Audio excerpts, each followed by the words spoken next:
एक लड़की के सामने अचानक दो लंबी टांगे आकर खड़ी हो गईं। अच्छा हुआ कि उसने जरा सी भी आवाज नहीं निकाली। इससे वह राक्षस धीरे धीरे दूर चला गया। लेकिन तभी बगल में रखा बड़ा सा टैबलेट अचानक से आवाज करने लगा। डर के मारे श्वेता ने तुरंत उसकी बैटरी निकाल दी। फिर भी आवाज सुनकर राक्षस वापस लौट आया। अच्छा हुआ कि श्वेता को तुरंत एक तरकीब सूझी। उसने जल्दी से टैबलेट को बाहर फेंक दिया। राक्षस ने उसे उठाया, लेकिन जब उसे खाने लायक नहीं पाया तो गुस्से में उसे दूर फेंक दिया। अब राक्षस धीरे धीरे श्वेता की ओर बढ़ने लगा। श्वेता का दिल तेजी से धड़कने लगा। उसने मजबूती से अपनी पिस्तौल पकड़ ली और राक्षस की हर हरकत पर नजर रखने लगी।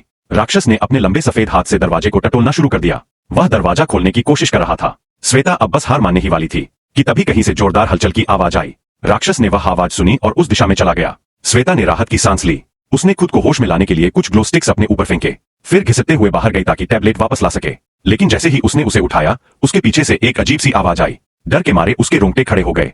उसने तुरंत एक ग्लो स्टिक फेंकी और चारों ओर उजाला कर दिया। तब पता चला कि राक्षस कार की छत पर छिपा हुआ था। श्वेता ने बिना वक्त गवाए ट्रिगर दबा दिया। काफी संघर्ष के बाद उसने राक्षस को बेहोश कर दिया, लेकिन खुद बहुत खून बह जाने की वजह से बेहोश हो गई। जब श्वेता को होश आया तो उसने देखा कि राक्षस उसके ऊपर बैठा था। लेकिन हैरानी की बात यह थी कि वह उसे नुकसान नहीं पहुंचा रहा था, बल्कि धीरे से उसके गाल को सहला रहा था। इस स्पर्श से श्वेता को अपने खोए हुए प्रेमी की याद आ गई, क्योंकि इस तरह से सिर्फ वही उसे छूता था। तभी उसे एहसास हुआ यह राक्षस और कोई नहीं बल्कि उसका प्रेमी ही है, जो कई महीनों से लापता था। श्वेता ने उस राक्षस को गले लगा लिया और फिर धीरे से